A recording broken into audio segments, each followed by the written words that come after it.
Capítulo 8. Fé aplicada. A fé é um visitante real que só entra na mente apropriadamente preparada para ela. A mente organizada pela autodisciplina. A maneira da realeza. A fé exige o melhor quarto. Não.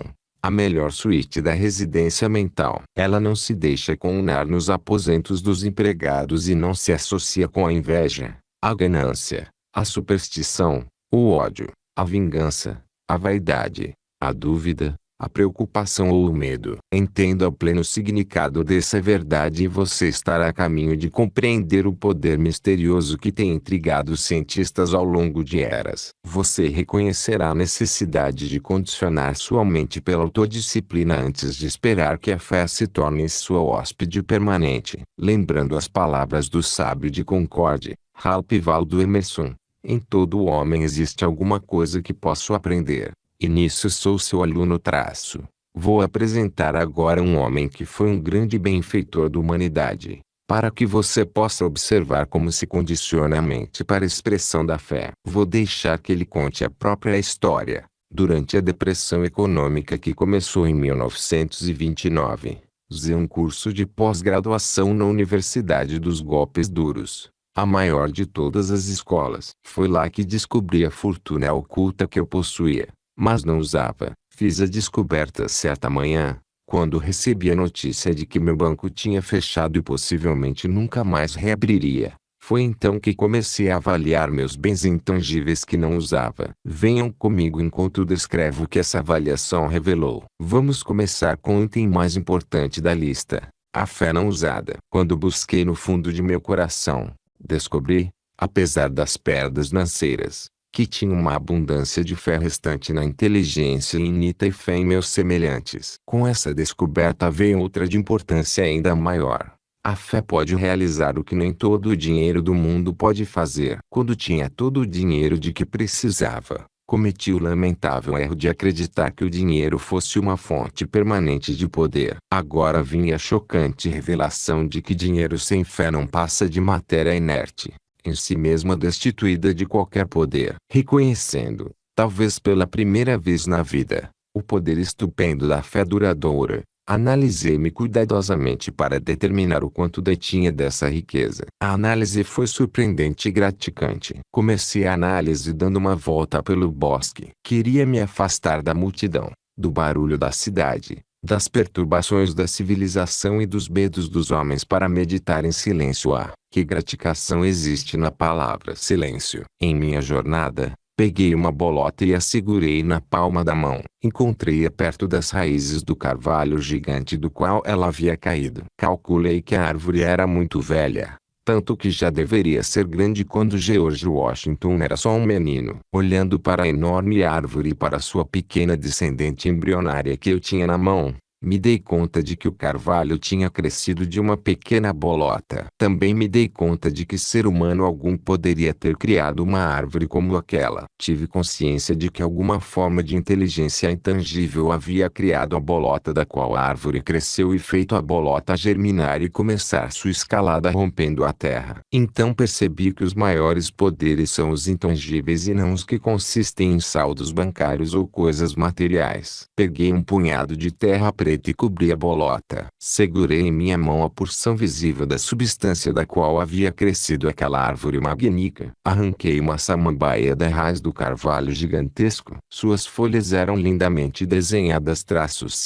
desenhadas. Enquanto examinava a samambaia, me dei conta de que ela também havia sido criada pela mesma inteligência que havia produzido o carvalho. Continuei a caminhada pelo bosque até chegar a um riacho de cintilante água cristalina. Àquela altura, estava cansado. Assim, sentei ao lado do riacho para descansar e ouvir sua música rítmica, enquanto ele dançava a caminho do mar. A experiência me trouxe lembranças da juventude. Lembrei-me de brincar perto de riacho semelhante. Enquanto estava ali sentado ouvindo a música da água, tomei consciência de um ser invisível, uma inteligência, que falava dentro de mim e contava a história encantadora da água. E foi esta a história que ela contou. Água pura e cristalina, a mesma que presta serviço desde que o planeta esfriou e se tornou lar de seres humanos, animais e vegetação. Água Que história você poderia contar se falasse a língua humana? Você saciou a sede de infinitos milhões de residentes da Terra,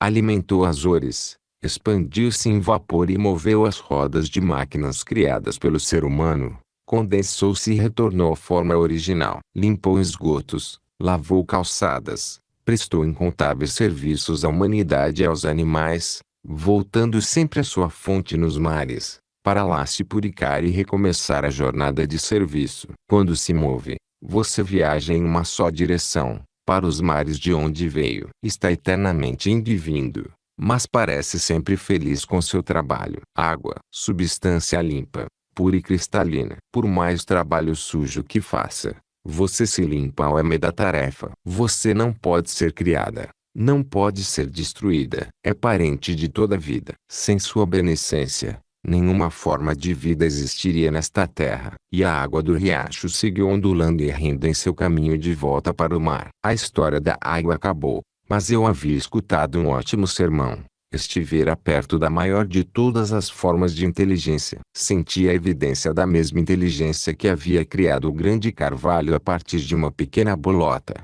Inteligência que havia desenhado as folhas da samambaia com competência mecânica e estética que nenhum ser humano poderia reproduzir. As sombras das árvores se tornavam mais longas. O dia chegava ao M. Enquanto o sol descia devagar no horizonte oeste, percebi que ele também havia desempenhado um papel naquele maravilhoso sermão. Sem a ajuda benéfica do sol, não poderia ter acontecido a conversão da bolota em carvalho. Sem o auxílio do sol, a água cristalina do riacho teria ficado eternamente presa nos oceanos, e a vida nesta terra nunca teria existido. Esses pensamentos proporcionaram um belo clímax ao sermão que eu havia escutado. Pensamentos sobre a unidade romântica entre o sol, a água e toda a vida na terra. Comparados a essa, todas as outras formas de romance pareciam sem importância. Peguei uma pedrinha branca perfeitamente polida pelo riacho. Quando a segurei, recebi um sermão ainda mais importante de dentro de mim. A inteligência que transmitia aquele sermão para minha mente parecia dizer: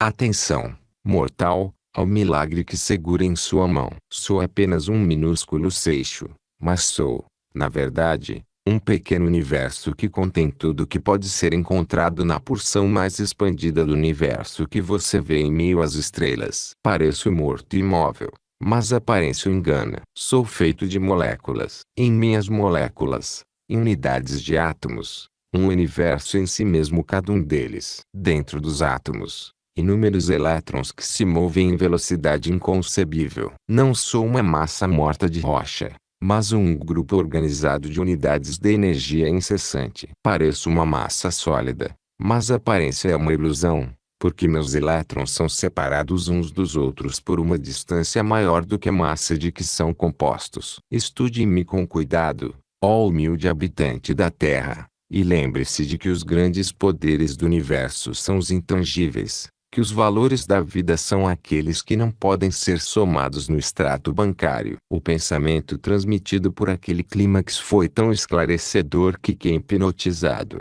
pois reconheci que tinha na mão uma porção infinitesimal da energia que mantém o Sol, as estrelas e a Terra, na qual vivemos por um breve período, em seus respectivos lugares. A meditação me revelou a bela realidade de que existe lei e ordem, mesmo no âmbito diminuto de um pequeno seixo. Reconheci que, no interior da massa daquela pedrinha, estavam combinados o romance e a realidade da natureza. Reconheci que, dentro daquele seixo, os fatos transcendiam a fantasia. Nunca antes havia sentido com tanta intensidade a evidência da lei, da ordem e do propósito da natureza que se revelam em tudo que a mente humana pode perceber. Nunca antes tinha me sentido tão perto da fonte de minha fé na inteligência infinita. Foi uma bela experiência, lá em meio à família de árvores e riachos da Mãe Natureza, onde a calmaria do ambiente fez minha alma fatigada silenciar e repousar por um tempo,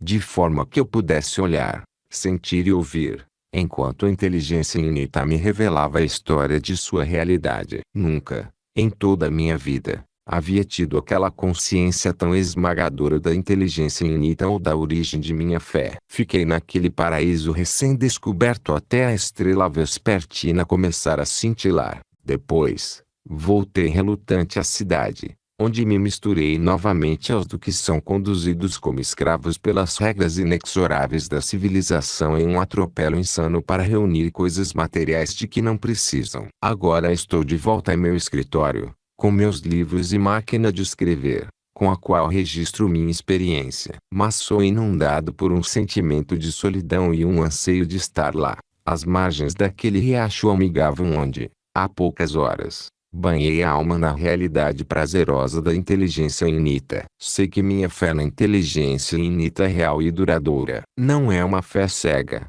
Baseia-se na análise minuciosa do ofício da inteligência infinita e em como tal ofício se expressa na ordem do universo. Eu estava olhando para o lado errado em busca da origem de minha fé. Procurava nos feitos dos homens, nas relações humanas, em saldos bancários e coisas materiais. Encontrei em uma bolota, em um carvalho gigante, em um seixo ou pedrinha, nas folhas de uma simples samambaia e na terra, no sol amigo que aquece o planeta e dá movimento às águas, na estrela vespertina, no silêncio e na calma dos grandes espaços abertos. Sinto-me impelido a sugerir que a inteligência infinita se revela mais prontamente pelo silêncio do que pelo ruído dos esforços dos homens em sua corrida louca para acumular coisas materiais. Minha conta bancária desapareceu, meu banco faliu. Mas sou mais rico do que muitos bilionários porque descobri uma abordagem direta da fé. Com seu poder me amparando,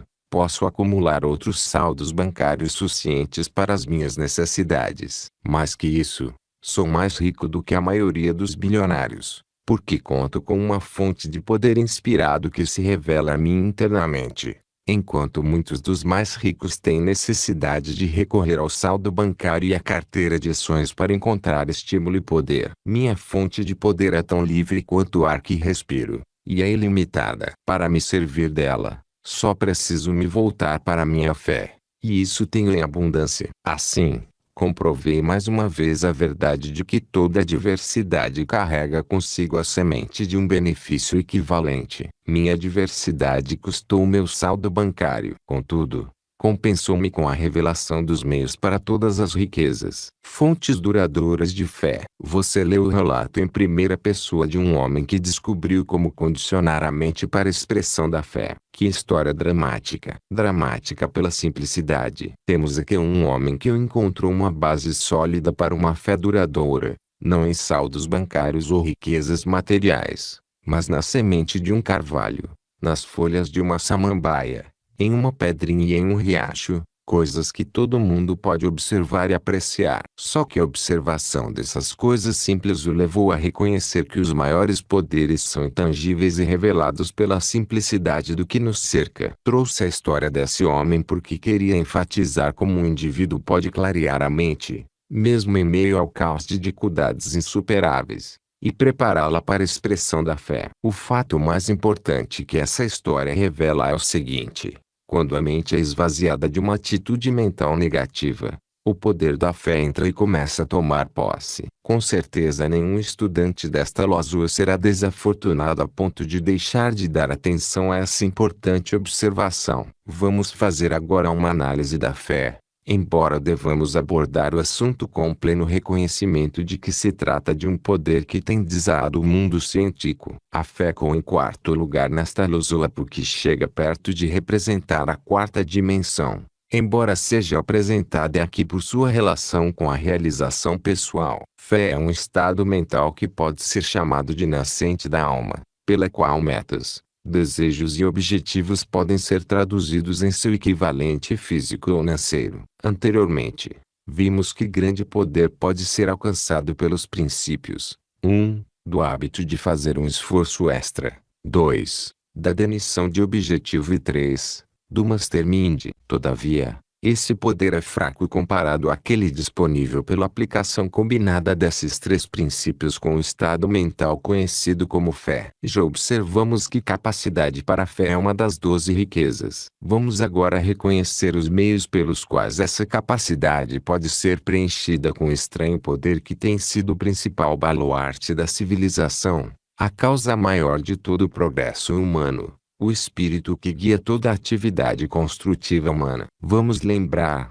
no início dessa análise, que fé é um estado mental que só pode ser desfrutado por aqueles que aprenderam a arte de assumir pleno e completo controle de sua mente. Essa é a única prerrogativa sobre a qual o indivíduo tem total controle. A fé só expressa seus poderes na mente preparada para isso. A maneira de fazer essa preparação é conhecida e pode ser efetuada por todos que quiserem encontrá-la. Os fundamentos da fé. Definição de objetivo apoiado por iniciativa pessoal ou ação. Hábito de fazer um esforço extra em todas as relações humanas. Aliança de mastermind com uma ou mais pessoas que irradiam coragem baseada em fé e que são espiritual e mentalmente adequadas às necessidades do indivíduo na realização de determinado objetivo. Mente positiva, livre de todas as negatividades, como medo, inveja, ganância, ódio, ciúme e superstição. Atitude mental positiva é a primeira e a mais importante das 12 riquezas.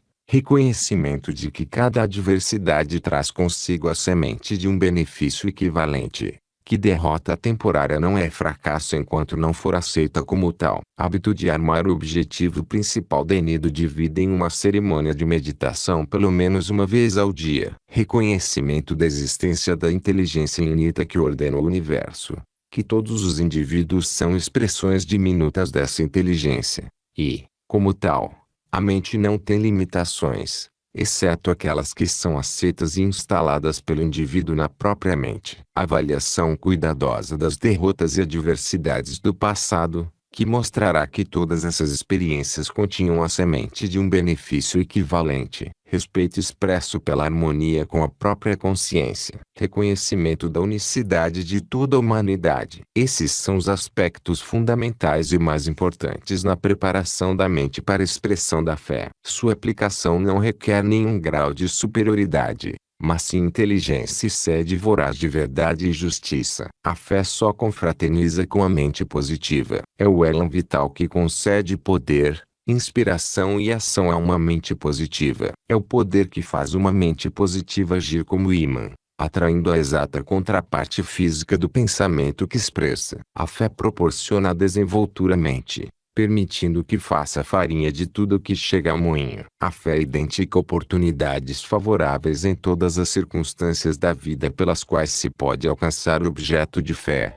chegando a prover até mesmo os meios pelos quais fracasso e derrota podem ser transformados em sucesso de dimensões equivalentes. A fé permite ao ser humano penetrar profundamente nos segredos da natureza e entender a linguagem com que ela se expressa em todas as leis naturais. Desse tipo de revelação vieram todas as grandes invenções que servem à humanidade e uma melhor compreensão do caminho para a liberdade humana por meio de harmonia nas relações humanas. A fé torna possível realizar aquilo que se consegue conceber e acreditar. Thomas Edison acreditou que poderia aperfeiçoar uma lâmpada elétrica incandescente. Apesar de ter falhado mais de 10.000 vezes, a fé o levou à descoberta do segredo que procurava. Marconi acreditou que a energia do éter poderia ser usada para transportar as vibrações do som sem uso de cabos. Sua fé o conduziu por intermináveis fracassos até ele finalmente ser recompensado com o triunfo. Cristóvão Colombo acreditou que a Terra era redonda e que encontraria um continente se navegasse por um oceano inexplorado. Apesar dos protestos insubordinados de seus marinheiros incrédulos,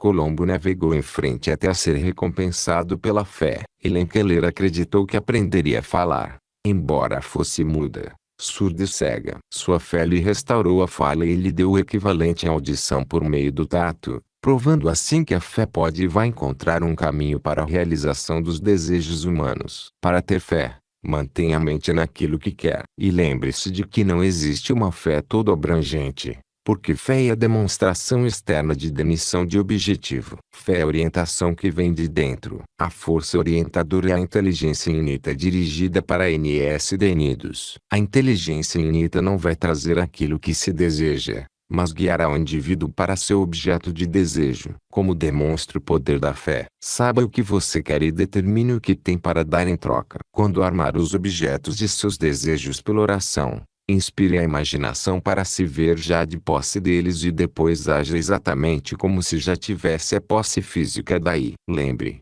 a posse de alguma coisa acontece primeiro na mente. Mantenha a mente sempre aberta à orientação que vem de dentro. Quando for inspirado por intuições para modificar seus planos ou passar para um novo plano, siga sem hesitação ou dúvida. Quando surpreendido por derrota temporária, como pode acontecer muitas vezes, lembre-se de que a fé é testada de muitas maneiras, e sua derrota pode ser apenas um período de teste. Portanto, aceite a derrota como uma inspiração para maior esforço e vá em frente com a crença de que terá sucesso. Qualquer estado mental negativo destrói a capacidade de ter fé e resulta em um clímax negativo de qualquer armação que você possa fazer. Seu estado mental é tudo.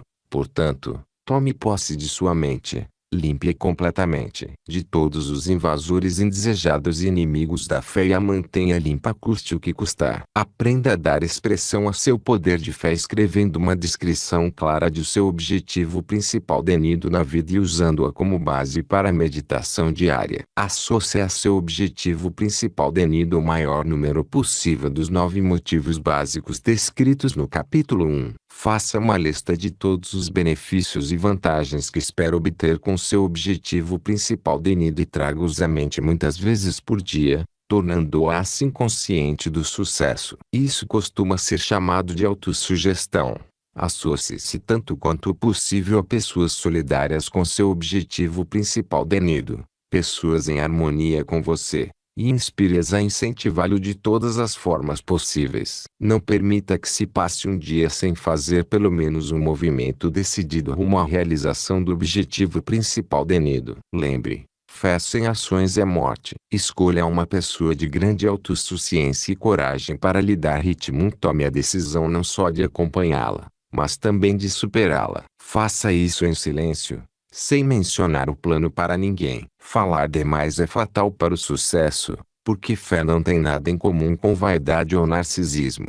Cerque-se de livros, imagens, lemas e outros lembretes sugestivos de autossuficiência baseada em fé conforme demonstrado por outras pessoas, criando assim uma atmosfera de prosperidade e realização. Esse hábito renderá resultados estupendos. Adote uma política de nunca se esquivar ou fugir de circunstâncias desagradáveis, e sim reconhecer tais circunstâncias e montar um contra-ataque no momento em que o atingirem. Você vai descobrir que reconhecer essas circunstâncias sem medo de suas consequências representa 90% da batalha para vencê-las. Reconheça que tudo que vale a pena tem um preço definido. O preço da fé, entre outras coisas, e a eterna vigilância no cumprimento dessas instruções simples. Sua palavra de ordem deve ser persistência. Esses são os passos que levam ao desenvolvimento e manutenção de uma atitude mental positiva, a única em que a fé habita. São os passos que conduzem tanto às riquezas da mente e do espírito quanto às riquezas materiais. Nutra a mente com esse tipo de alimento mental. Esses são os passos pelos quais a mente pode ser preparada para as mais elevadas expressões da alma. Fé em ação. Alimente sua mente com esse tipo de alimento mental e será fácil adotar o hábito de fazer um esforço extra. Será fácil manter a mente sintonizada naquilo que você deseja, com a certeza de que será seu. A chave para todo homem, disse Emerson, é seu pensamento. Isso é verdade. Todo homem é hoje o resultado de seus pensamentos ontem. James J. Yukawa sentado com a mão na chave de telégrafo, esperando uma linha aberta, mas não cava ocioso. A imaginação trabalhava, construindo um grande sistema ferroviário transcontinental pelo qual esperava acessar os vastos recursos da porção ocidental não desenvolvida dos Estados Unidos. E eu não tinha dinheiro, não tinha amigos inuentes, não tinha registros de grandes realizações que conferissem prestígio, mas tinha fé. o poder irresistível que não reconhece o impossível. Ele escreveu seu objetivo principal denido sem omitir nenhum detalhe. Em um mapa dos Estados Unidos, desenhou o trajeto da ferrovia que propunha. Ele dormia com aquele mapa embaixo do travesseiro. Carregava-o aonde quer que fosse. Alimentava a mente com o desejo de realização do sonho até transformar o sonho em realidade. Na manhã seguinte ao grande incêndio que destruiu a área comercial de Chicago, Marshall Field foi ao endereço onde um dia antes ficava sua loja. Em volta dele, grupos de comerciantes cujas lojas também haviam sido destruídas. Ele ouviu as conversas e descobriu que aqueles homens tinham perdido a esperança e muitos haviam decidido se mudar para algum lugar mais a oeste e começar de novo. Chamando os que estavam mais próximos dele, Field disse: "Cavalheiros, façam o que quiserem, mas eu pretendo ficar bem aqui." Ali, onde vocês veem os restos fumegantes do que um dia foi minha loja, vou construir a maior loja do mundo. A loja que Field construiu a partir da fé ainda existe no mesmo local, em Chicago. James Hill, Marshall Field e outros como eles foram os pioneiros do grande estilo de vida americano. Deram-nos sistemas ferroviários e de comunicações. Deram-nos o cinema, o rádio, os aviões, os arranha-céus com esqueletos de aço, o automóvel, as estradas melhoradas, os eletrodomésticos, as usinas elétricas, o raio-x, as instituições bancárias e de investimentos, as grandes companhias de seguro de vida e, o mais importante, prepararam o caminho, por intermédio de sua fé, para a liberdade de que todos desfrutam como cidadãos americanos. Progresso humano não é questão de acidente ou sorte. É resultado de fé aplicada, expressa por aqueles que condicionaram a mente, por intermédio dos 17 princípios desta lozoa, para expressar fé. O espaço que cada um ocupa no mundo é medido pela fé que expressa em relação às suas metas e propósitos. Vamos nos lembrar disso, nós que aspiramos a desfrutar de liberdade e riquezas. Vamos lembrar também que a fé não determina limites de liberdade ou riqueza, mas guia cada indivíduo para a realização de seus desejos, sejam grandes ou pequenos, de acordo com a sua capacidade de expressar fé. E, embora a fé seja o poder que desa a análise dos cientistas, o procedimento pelo qual pode ser aplicado é simples e compreensível pelos mais humildes, sendo assim propriedade comum de toda a humanidade. Tudo o que se sabe sobre esse procedimento foi colocado de maneira simples neste capítulo, e nenhum só passo dela está além do alcance da pessoa mais humilde. A fé começa com definição de objetivo, operando na mente preparada mediante o desenvolvimento de uma atitude mental positiva. Ela alcança seu maior escopo de poder por ação física dirigida à realização de um objetivo definido. Toda ação física voluntária é inspirada por um ou mais dos 9 motivos básicos. Não é difícil desenvolver fé na realização dos desejos pessoais. Deixe um indivíduo ser motivado pelo amor e veja com que rapidez essa emoção ganha asas para a ação por meio da fé. E a ação em busca do objeto de amor vem rapidamente a seguir. A ação se torna um trabalho de amor, que é uma das 12 riquezas. Deixe um indivíduo decidir acumular riquezas materiais e veja com que rapidez cada esforço se torna um trabalho de amor. As horas do dia não são suficientes para suas necessidades, e, embora trabalhe muito, ele descobre que a fadiga é amenizada pela alegria da autoexpressão, que é outra das 12 riquezas. Assim, as resistências da vida desaparecem para quem preparou a mente para a autoexpressão por meio da fé. O sucesso se torna inevitável. A alegria coroa cada esforço. Essa pessoa não tem nem tempo nem inclinação para o ódio. A harmonia nas relações humanas vem ao natural para ela. Sua esperança de realização é elevada e contínua, porque ela se vê já de posse do objetivo definido. A intolerância foi superada por uma mente aberta. A autodisciplina torna-se tão natural quanto se alimentar. Essa pessoa entende as outras porque as ama, e por causa desse amor está disposta a compartilhar suas bênçãos. Desconhece o medo, porque todos os temores foram banidos por sua fé. As 12 riquezas tornaram-se dela. Fé é uma expressão de gratidão pelo relacionamento do ser humano com o seu Criador. Medo é um reconhecimento das inúencies do mal e indica a falta de crença no Criador. A maior riqueza da vida é a compreensão dos 4 princípios que mencionei. Esses princípios são conhecidos como os 4 grandes desta lozoa porque são a base, as pedras fundamentais da chave mestra para o poder do pensamento e dos segredos mais íntimos da alma. Use essa chave mestra com sabedoria e você será livre. Algumas pessoas a quem a chave mestra foi revelada. Em uma cabana de madeira de um cômodo no Kentucky, um menininho estava deitado junto à lareira aprendendo a escrever, usando as costas de uma pá de madeira como lousa e um pedaço de carvão como lápis. Uma mulher bondosa permanecia a seu lado, incentivando-o a continuar tentando. A mulher era sua mãe. O menino se tornou adulto sem revelar qualquer promessa de grandeza. Dedicou-se ao estudo das leis e tentou ganhar a vida nessa profissão.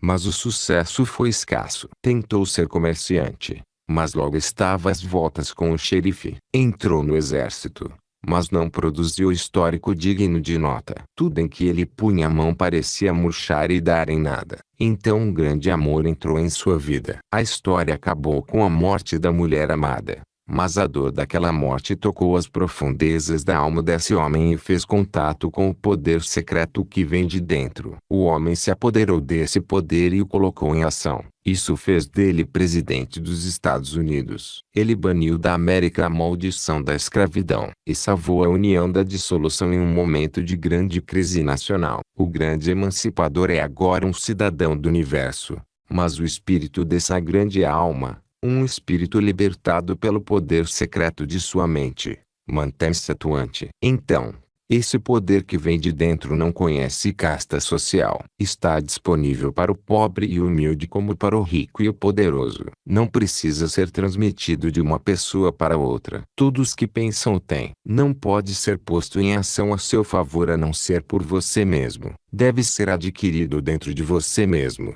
E é gratuito a todos que se apoderam dele. Que estranho medo é esse que entra na mente humana e corta o acesso ao poder secreto interior que, quando reconhecido e utilizado, alça a pessoa a elevados patamares de realização. Como e por que a vasta maioria se torna vítima de um ritmo hipnótico que destrói a capacidade de usar o poder secreto da própria mente? Como esse ritmo pode ser quebrado? Como se pode acessar o poder secreto que vem de dentro?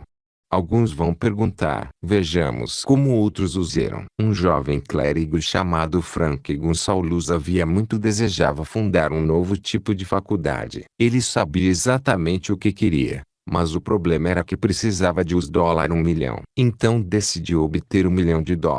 Decisão Mi, baseada em objetivo definido, foi o primeiro passo de seu plano. Depois ele escreveu um sermão intitulado O que eu faria com os $1 milhão e anunciou nos jornais que pregaria sobre o tema na manhã do domingo. No M do sermão, um homem que o jovem pregador nunca tinha visto levantou-se, foi até o púlpito, estendeu a mão e disse: "Gostei do sermão, pode ir ao meu escritório amanhã de manhã. Vou lhe dar o milhão que deseja." O homem era Philip D. Armour, fundador do frigorífico Armour Company. Sua doação foi o começo da escola de tecnologia Armour, uma das melhores do país. Esse é o resumo do que aconteceu. O que se passou na mente do jovem clérigo que lhe permitiu contatar o poder secreto disponível por intermédio da mente humana é algo que só podemos conjecturar. Mas o modus operandi pelo qual o poder foi estimulado foi a fé aplicada. Pouco depois de nascer, Helen Keller foi acometida por uma moléstia que a privou da visão, audição e fala. Com 2 dos sentidos mais importantes paralisados para sempre, ela se viu diante de dificuldades que a maioria das pessoas jamais conhece ao longo da vida. Com a ajuda de uma mulher generosa que reconhecia a existência do poder secreto que vem de dentro, Helen Keller começou a entrar em contato com o poder e usá-lo. Com suas palavras, ela dá uma pista clara sobre uma das condições em que o poder pode ser revelado. Entendida corretamente, a fé é ativa. não passiva. Fé passiva tem a mesma força que a visão de um olho que não enxerga nem procura. A fé ativa não conhece o medo. Ela não aceita que Deus tenha traído suas criaturas e entregue ao mundo as trevas. Ela nega o desespero. Reforçado pela fé, o mais fraco dos mortais é mais poderoso que o desastre. Fé amparada por ação foi o instrumento com que Keller superou sua enfermidade de modo a ter uma vida útil, uma fonte de poder secreto. Volte nas páginas da história e você vai notar que o desenrolar da civilização leva inevitavelmente às obras de homens e mulheres que abriram a porta para o poder secreto interior, com a fé aplicada como chave mestra. Observe também que grandes realizações sempre nascem da dificuldade, da luta e das barreiras que parecem insuperáveis, obstáculos que só se rendem a uma vontade indomável amparada por fé permanente. E aqui, em poucas palavras, vontade indomável amparada por fé permanente você tem a abordagem de maior importância que leva à descoberta da porta da mente, por trás da qual se esconde o poder interior. Aqueles que penetram esse poder secreto e o aplicam à solução de problemas pessoais às vezes são chamados de sonhadores. Mas observe que eles amparam seus sonhos com ação. Quando Henry J. Kaiser estava construindo a grande represa Hoover, em Nevada, terceirizou uma parte da obra de nivelação para Robert L. Torneal. Tudo correu bem nas primeiras semanas, e pareceu que todos iriam ganhar muito dinheiro. Então, como acontece com frequência, a sorte virou quando a máquina encontrou uma camada profunda de granito que não deveria existir. Le Torneal continuou cumprindo seu contrato, torcendo para a camada de pedra dura não ser muito espessa, dando ao trabalho tudo o que tinha, até o dinheiro acabar. Enquanto isso, testou a profundidade da rocha com perfurações a fundo e descobriu que era demais para ele. Por isso, admitiu relutante a derrota temporária. Os amigos imploraram para que pedisse falência, pois assim ele poderia recomeçar em outra área. Não, exclamou, perdi meu dinheiro na terra e vou pegá-lo de volta da terra. Quando isso acontecer, vou pagar cada centavo que devo. Nessa breve declaração, Le Torneal expressou praticamente tudo de digno de menção que qualquer lozoa do sucesso pode oferecer. Expressou demissão de objetivo e fé em sua capacidade de traduzir o propósito em vitória, apesar da derrota. Em minha hora de maior ação, disse Le Torneal, encontrei meu maior bem na forma de um novo sócio. Coloquei esse parceiro no negócio. Fiz o trabalho braçal, e ele me disse como fazer. Seu nome é Deus. O sócio mandou Le Torneal a lugares estranhos em busca dos meios para recomeçar. Com os trilhos das cortinas da esposa e algumas peças de automóvel descartadas, ele construiu a primeira escavadeira, usando um motor velho como fonte de energia. A coisa funcionou, mas não era grande o bastante para justificar seu uso. Por isso Le Torneal vasculhou um ferro velho até encontrar peças de automóvel melhores e construir a segunda máquina. Essa ficou melhor que a primeira, mas ainda não era adequada para uso comercial. O que faço agora, sócio? Perguntou Le Torneal ao principal membro de sua empresa. E teve uma resposta rapidamente. Peça emprestado o dinheiro de que precisa e construa uma máquina de verdade com peças novas. Foi o que Le Torneal fez. Daquele momento em diante, começou a subir a escada do sucesso em direção à fama e à fortuna. Ele havia encontrado a semente de benefício equivalente que veio com a perda em Nevada. Cultivou-a e colheu-a do sucesso. Primeiro, construiu uma fábrica em Peoria, Illinois, onde o equipamento para remoção de terra era produzido em quantidade. Depois construiu fábrica semelhante em Toccoa, Geórgia. Insatisfeito, construiu uma grande unidade em Vicksburg, Mississippi, depois outra em Longview, Texas. Fui associado de Le Torneal por 18 meses, basicamente com o propósito de descobrir em primeira mão o que o fazia vibrar. Estava disposto a aceitar a armação de Le Torneal de que devia seu sucesso à parceria com Deus, mas queria aprender como e quando o grande industrialista entrava em contato com seu sócio sênior. Certa noite, quando voltávamos para Toccoa depois de uma palestra a bordo do avião particular de Le Torneal, o segredo que ele procurava foi revelado. Pouco depois da decolagem, Letourneau se jogou em um sofá e em poucos minutos estava ferrado no sono e roncando. Passados uns 30 minutos, ele se ergueu sobre um cotovelo, tirou um caderninho do bolso e escreveu várias linhas. Durante todo o tempo, olhava para o espaço, não para o caderninho. Isso aconteceu 3 vezes antes de o avião chegar a Tokyo. Depois da aterrissagem, perguntei a Letourneau se ele se lembrava de ter feito as anotações na caderneta. Ora, não, exclamou ele. Fiz anotações. Sacou o caderninho do bolso, olhou por alguns segundos e disse: é isso, é isso. Estava esperando por isso há mais de um mês. É isso, a informação de que eu precisava para seguir em frente. Entramos em um carro e fomos diretamente para a casa de Letourneau. Nenhuma palavra foi dita no caminho. Independentemente do que se possa pensar da armação de Letourneau a respeito da sociedade com o Criador, dois fatos se destacam e não podem ser ignorados em função daquilo em que se acredita ou não. Primeiro, ele fracassou nos negócios e perdeu todo o dinheiro em circunstâncias que poderiam ter desestimulado a pessoa mediana de fazer uma nova tentativa da mesma linha de atuação. Segundo, ele deu a volta por cima e, apesar da falta e quase total de educação formal, tornou-se um dos industriais muito ricos e bem-sucedidos da América. Quanto a como e quando Letourneau entrava em contato com seu sócio sênior,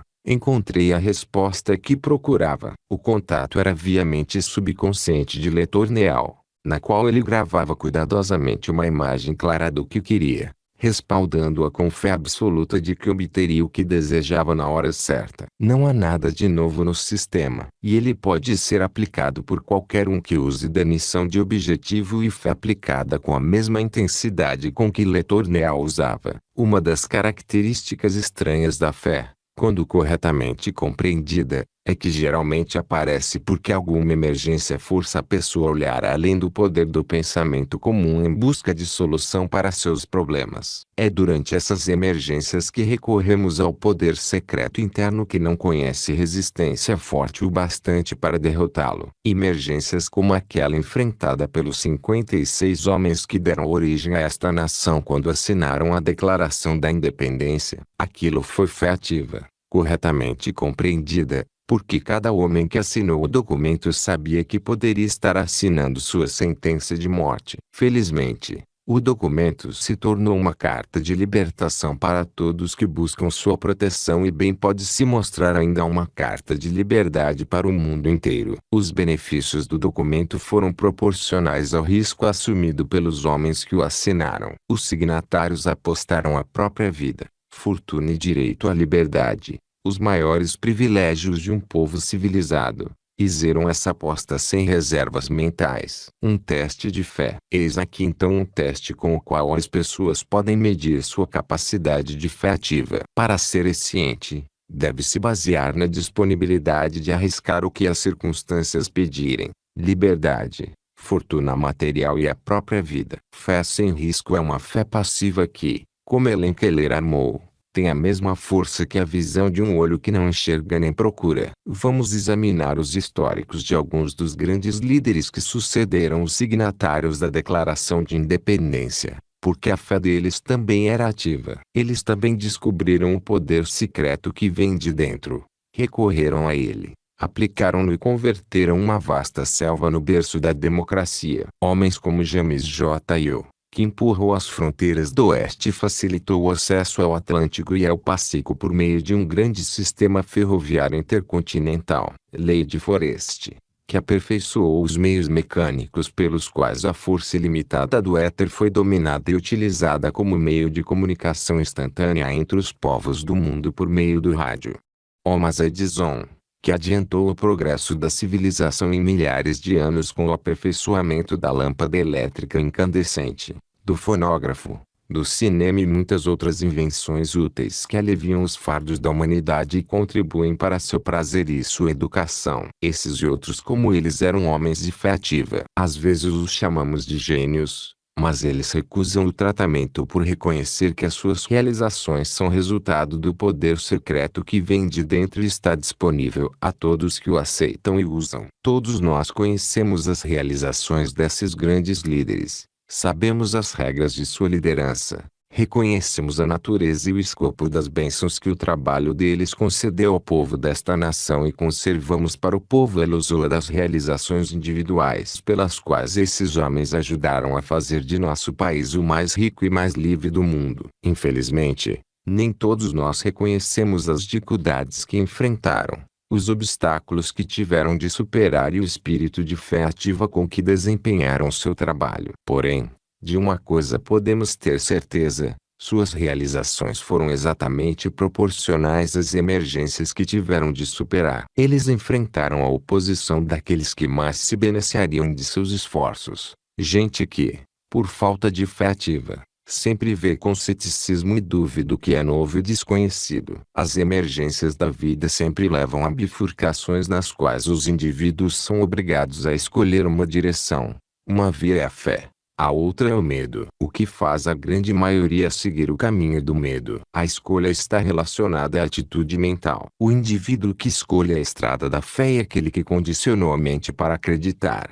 Condicionou-a pouco a pouco, por decisões rápidas e corajosas nas mínimas experiências diárias. O homem que segue a estrada do medo deixou de condicionar a mente para ser positiva. Em Washington, um homem está sentado em uma cadeira de rodas com uma canequinha e um maço de lápis nas mãos, esmolando. A desculpa para mendigar é ter perdido o movimento das pernas em consequência da paralisia infantil. Seu cérebro não foi afetado, com exceção das pernas. Ele é forte e saudável. Mas sua escolha o levou a tomar a estrada do medo quando acometido pela temível doença, e sua mente se atrou pelo desuso. Em outra parte da mesma cidade, outro homem enfrenta as mesmas condições. Ele também perdeu o movimento das pernas, mas sua reação foi muito diferente. Quando chegou à bifurcação em que foi forçado a fazer uma escolha, seguiu pela estrada da fé, e ela o levou diretamente à Casa Branca e à mais elevada posição ao alcance do povo americano. O que ele perdeu com a paralisia dos membros,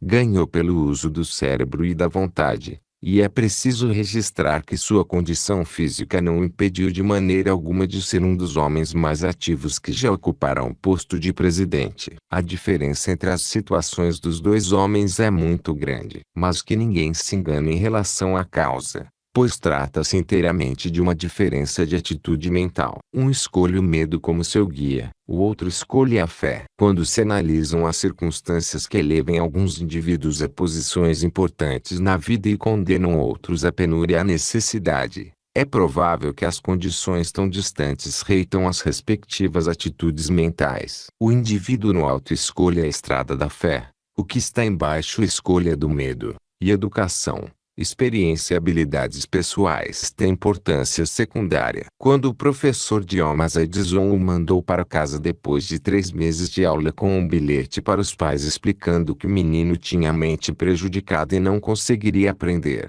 ele teve a melhor das desculpas para se tornar um proscrito, um inútil, um ninguém. E foi exatamente o que se tornou por um tempo. Fez biscates, vendeu jornais, tentou ofícios com equipamentos e substâncias químicas, até se tornar o que é conhecido como pau para toda obra, sem ser muito bom em nada. Então aconteceu alguma coisa na mente de Thomas Edison, algo destinado a imortalizar seu nome. Por algum estranho processo que nunca revelou completamente ao mundo, ele descobriu o poder secreto interior, se apoderou dele, organizou e pronto. Em vez de homem com um cérebro prejudicado, tornou-se o proeminente gênio das invenções. Agora, em qualquer lugar onde vemos uma lâmpada elétrica, ouvimos um fonógrafo ou vemos um i, devemos lembrar que estamos observando o produto do poder secreto interior que está tão disponível para nós quanto esteve para o grande Edison. Além disso,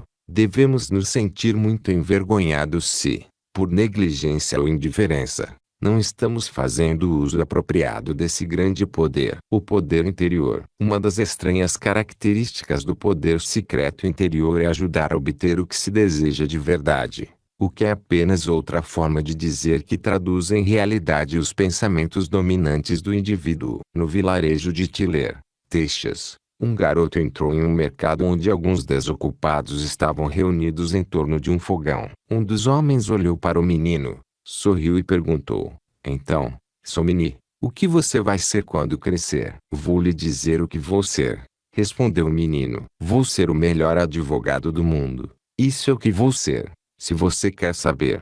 Os desocupados caíram na gargalhada. O menino comprou os alimentos e saiu do mercado sem dizer nada. Mais tarde, quando os desocupados riam, era por motivo diferente. Porque o menino se tornara uma autoridade reconhecida no mundo legal. E sua competência era tão grande que ele ganhava mais do que o presidente dos Estados Unidos. O nome do garoto era Martin W. Littleton. Ele também descobriu o poder secreto dentro da própria mente.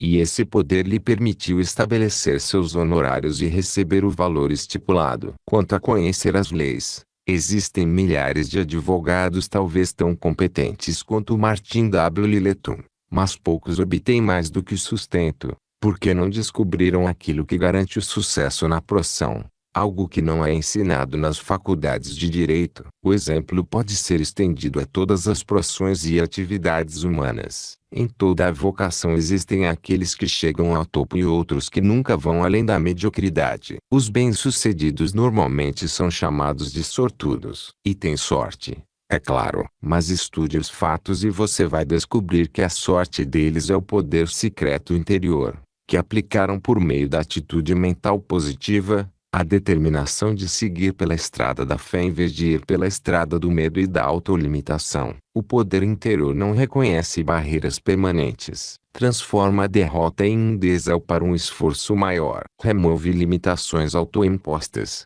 como medo e dúvida. E, acima de tudo, vamos lembrar que não deixa marcas negras indeléveis no histórico de ninguém. Encarado com o poder interior, todo dia traz uma nova oportunidade de realização individual que não precisa de maneira nenhuma ser sobrecarregada pelos fracassos do dia anterior. O poder interior não favorece raça ou credo e não é limitado por nenhum tipo de constância arbitrária que obrigue o indivíduo a permanecer na pobreza por ter nascido na pobreza. É o único meio pelo qual os efeitos da força cósmica do hábito podem ser alterados instantaneamente do negativo para o positivo. O poder interior não reconhece precedente, não segue regras rígidas e transforma nobres reis dos mais humildes dos homens à sua vontade deles. Oferece a única e grande estrada para a liberdade pessoal. Recupera a saúde quando todo o resto falha, desando abertamente todas as regras da ciência médica moderna. Cura as feridas da tristeza e da decepção, quaisquer que sejam as causas. Transcende toda experiência humana, toda educação, todo conhecimento disponível à humanidade. E seu único preço é a fé inabalável. Fé ativa aplicada. Foi esse poder a inspiração do poeta que escreveu: não é estranho que príncipes e reis, palhaços que dão cambalhotas em picadeiros de serragem e pessoas comuns, como você e eu, sejam todos construtores da eternidade. A cada um é dado um livro de regras, um bloco de pedra e um saco de ferramentas, e cada um deve criar, antes de o tempo se esvair, um tijolo onde tropeçar ou um degrau para subir. Procure até encontrar o ponto de abordagem do poder secreto interior e, quando localizar, terá descoberto seu verdadeiro eu, aquele outro eu que faz uso de todas as experiências da vida. Então, se você construir uma ratoeira melhor, escrever um livro melhor ou pregar um sermão melhor, o mundo vai bater à sua porta, reconhecê-lo e recompensá-lo adequadamente. Seja você quem for e qualquer que tenha sido a natureza e o escopo de seus fracassos no passado. E daí que você fracassou no passado, também fracassaram em algum momento todos aqueles que reconhecemos como um sucesso estrondoso. Todos conheceram o fracasso de um jeito ou de outro, mas não o chamaram pelo nome. Chamaram de derrota temporária. Com a ajuda da luz que brilha internamente, todas as pessoas realmente grandes reconheceram a derrota temporária exatamente pelo que é: um degrau para maior esforço amparado por mais fé. Qualquer um pode desistir quando tudo cai difícil. Qualquer um pode se lamentar quando a derrota temporária acontece. Mas a autocomiseração não faz parte do caráter daqueles que o mundo reconheceu como grandes. O poder interior não pode ser abordado sentindo-se pena de si mesmo. Não pode ser abordado com medo e timidez, nem com inveja e ódio. Tampouco com avareza e ganância. Não.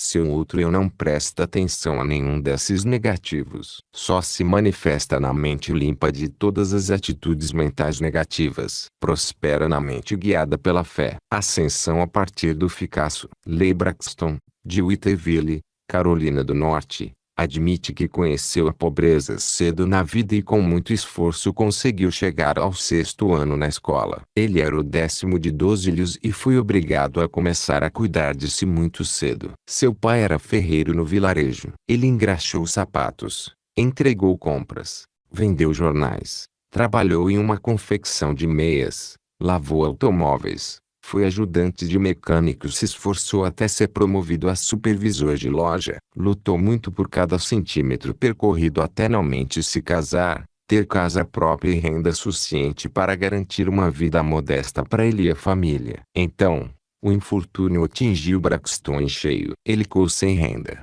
e sua casa foi colocada à venda para pagar uma hipoteca. Ele perdeu tudo o que tinha, exceto os mais importantes de seus bens: a vontade de recomeçar e a fé em sua capacidade de transformar o infortúnio em vantagem. Braxton começou imediatamente a procurar a semente de benefício equivalente que acompanha uma derrota temporária e encontrou em Candy Grohish. Alguém lhe deu uma cópia do livro. Antes de terminar a leitura, sua atitude mental começou a mudar de negativa para positiva. Quando concluiu o livro, Braxton havia formado um plano para recomeçar e tratou de colocá-lo em prática. Pelas páginas daquele livro, Leigh Braxton foi apresentado à pessoa mais importante do mundo, seu outro eu. O eu que ele não conhecia. O eu que reconhecia a derrota temporária, mas nunca o fracasso. A partir da descoberta de seu eu verdadeiro, tudo em que Leigh Braxton tocava virava ouro ou coisa ainda melhor. Ele organizou o primeiro Banco Nacional de Whiteville e se tornou seu primeiro presidente. Depois promoveu e construiu o melhor hotel de Whiteville, uma estrutura moderna que seria um triunfo para qualquer cidade. Organizou uma empresa para o financiamento de automóveis, outra para venda e distribuição de autopeças e uma concessionária. Depois organizou e promoveu uma loja de instrumentos musicais e construiu e pagou por uma das melhores casas em Whiteville. Foi eleito prefeito, e as pessoas diziam que não havia um só negócio ou profissão na cidade que não obtivesse alguma forma de benefício por sua influência e suas operações comerciais. O navio da fortuna de Braxton navegava tão tranquilamente que ele decidiu acumular todo o dinheiro que pudesse se aposentar aos 50 anos. Aposentou-se aos 44. Vendeu todas as empresas e começou a prestar serviço gratuito como gerente de rádio e televisão para um evangelista muito conhecido. Em pouco tempo, havia inserido o programa diário do evangelista em centenas de estações de rádio e televisão de quase todas as partes dos Estados Unidos. Apesar de seu generoso elogio a Candy Grohish, é justo mencionar que Leigh Braxton tinha o essencial para o sucesso antes de ler o livro. Assim como você e todo leitor dessa história tem tudo que é essencial para o sucesso de qualquer proporção e natureza que desejem. O livro afastou a mente de Braxton de seu infortúnio e lhe deu a oportunidade de revelar riquezas escondidas que ele tinha no poder da própria mente. Um poder que pode ser transmutado em qualquer coisa material que se queira. O livro informou Leigh Braxton sobre a força irresistível que habitava seu cérebro. Ele reconheceu a existência daquele poder, o aceitou e direcionou para os NS que escolheu. E isso é tudo que existe em qualquer história de sucesso. Quando a MP atitude mental positiva assume o comando, o sucesso está logo ali depois da esquina. E a derrota não é mais do que uma experiência com que o indivíduo pode se motivar para se esforçar mais. Leigh Braxton aprendeu essa verdade e lucrou com ela. Ao fazer alguma coisa com que aprendeu, colocou-se em posição de poder dizer com sinceridade: não existe nenhum bem material sob o sol que eu deseje e não possa adquirir. Braxton fez a vida recompensá-lo nos termos dele. Dedicou-se ao tipo de trabalho de que mais gostava e encontrou paz de espírito. O mundo não precisa de uma nova lozoa de realizações. Precisa de um novo comprometimento com os antigos princípios já testados que levam de maneira inexorável à descoberta do poder interior que move montanhas. O poder que gerou grandes líderes em todas as esferas da vida e em todas as gerações ainda está disponível. Pessoas de visão e fé, que empurraram as fronteiras da ignorância, da superstição e do medo, deram ao mundo tudo que conhecemos como civilização. O poder não se reveste de nenhum mistério e não faz milagres, mas funciona pelas ações humanas diárias e se rete em toda forma de serviço prestado em benefício da humanidade. É chamado por uma coleção de nomes, mas sua natureza nunca muda, independentemente do nome pelo qual seja conhecido. O poder só trabalha por um meio, que é a mente. Expressa-se em pensamentos, ideias, planos e propósitos dos indivíduos. E o principal a ser dito sobre ele é que é tão livre quanto o ar que respiramos e tão abundante quanto o escopo e o espaço do universo.